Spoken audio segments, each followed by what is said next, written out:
Baik, selamat malam Pak Wawan, selaku dosen pengaku mata kuliah Siswa Cerdas dan teman-teman semuanya. Di kesempatan kali ini saya akan menjelaskan terkait poster yang telah saya buat mengenai jurnal dengan judul Implementasi Algoritma Artificial Neural Network pada proses seleksi pilih peminatan. Sebelumnya saya meminta izin kepada Kak Nasifa Arifaryani, Ratmadita Arifaryani dan Rokman Fauzi untuk mereview hasil jurnalnya ke dalam poster. Oke, langsung saja. Yang pertama itu kita menganalisis 5W plus 1 hanya. Yang pertama adalah what-nya mengapa, yaitu dengan seleksi pemilihan peminatan mahasiswa, yang mana what-nya itu kita melakukan seleksi terhadap mahasiswa khususnya program studi sistem informasi di Universitas Telkom. Terus yang kedua ada who. Who-nya siapa? Nah, siapanya itu di dalam jurnal tersebut bahwa diketahui yang pertama ada dosen dari program studi sistem informasi, terus yang kedua ada mahasiswa aktif Universitas Telkom khususnya program studi sistem informasi juga. Terus yang ketiga itu ada namanya when. When-nya itu kapan? Jadi jurnal yang telah saya tulis di sini yaitu jurnalnya akan dilaksanakan pada mahasiswa aktif semester 7 khususnya program studi sistem informasi di Universitas Telkom. Terus yang keempat itu ada where. Where-nya tuh di mana jurnal dilakukan, yaitu di Universitas Telkom khususnya di Bandung. Universitas Telkom di Bandung. Terus yang kelima itu ada why.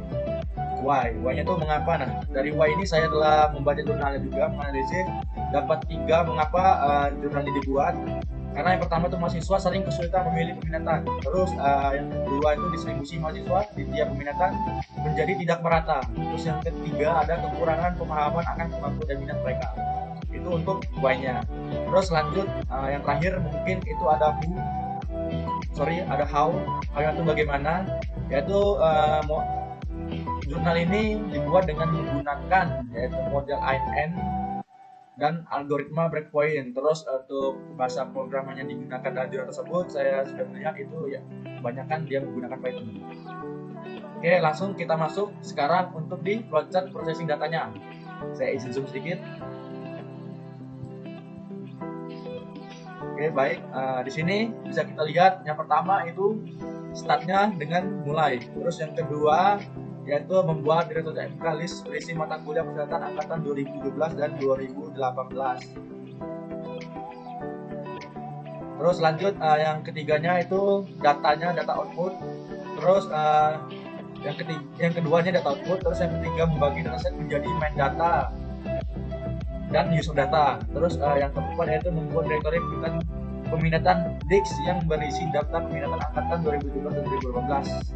Nah ini yang di nomor 3 tadi itu bisa datanya tuh dibagi menjadi 2. Untuk pertama itu data testing. Data testing biasanya digunakan pada main data. Terus untuk data trainingnya itu biasanya di main data dia 80% dan untuk data testingnya itu 20% di user data. Terus lanjut ini yang keempat tadi membuat direktori peminatan testing. Terus lanjut ke data mapping teman-teman. Lanjut yang ke 6 ya. Yang ke-6 menghitung nilai rata-rata mata kuliah peserta mahasiswa di tiap peminatan. Terus yang ke-7 itu data keprop. Lanjut yang ke-8 merubah peminatan menjadi array. Jadi datanya itu pertamanya tidak berbentuk array. Bisa saja datanya itu masih acak, bentuk koma dan tidak terurut. Jadi dibuat string supaya menjadi array. Terus lanjut ke nomor 9 yaitu membuat fitur column. Itu dibuat dalam bentuk tabel atau column. Terus lanjut yang 10 yaitu dengan memfilter data mahasiswa, di mana ada yang difilter yaitu yang pertama memperoleh hasil peminatan sesuai pilihan atau tidak. Terus yang terakhir itu adalah selesai. Nah ini untuk processing data dari flowchartnya.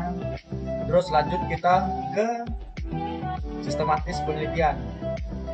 Di sistematis penelitian ini yang pertama itu ada tahap inisialisasi dengan mulai, terus dia melakukan studi literatur, menentukan rumusan masalah seperti tadi kurang kurang ini rumusan masalahnya kesulitan minat-minatan, masih setiap minatan tidak menjadi rata, terus akan menentukan mereka. Terus lanjut menentukan solusi masalahnya, terus lanjut menentukan tujuan penelitian. Nah, di sini kita akan masuk ke pembuatan modelnya. Dari tahap inisiasi, terus lanjut ke pembuatan model. Yang pertama pengumpulan data, terus melakukan data processing, terus pembagian data training dan data set, terus lanjut ke normalisasi, transportasi data, membangun model dengan mengimplementasikan algoritma ANN, terus lanjut ke training model. Nah, ini tadi menggunakan data training tadi yang 80%. Di sini dia ada namanya pertambangan. Ketika datanya tidak sesuai, maka dia kembali ke atas, tidak, yaitu membangun model lagi. Nah, terus ketika iya, apakah data tersebut akurat sudah mencapai 80%, yaitu lebih kurang berarti 80 ke atas, dari 80 ke atas.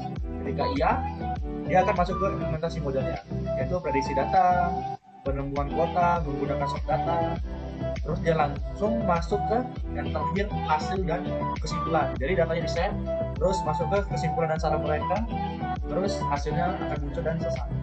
Oke, itu kurang lebih dari sistematik yang bisa saya jelaskan.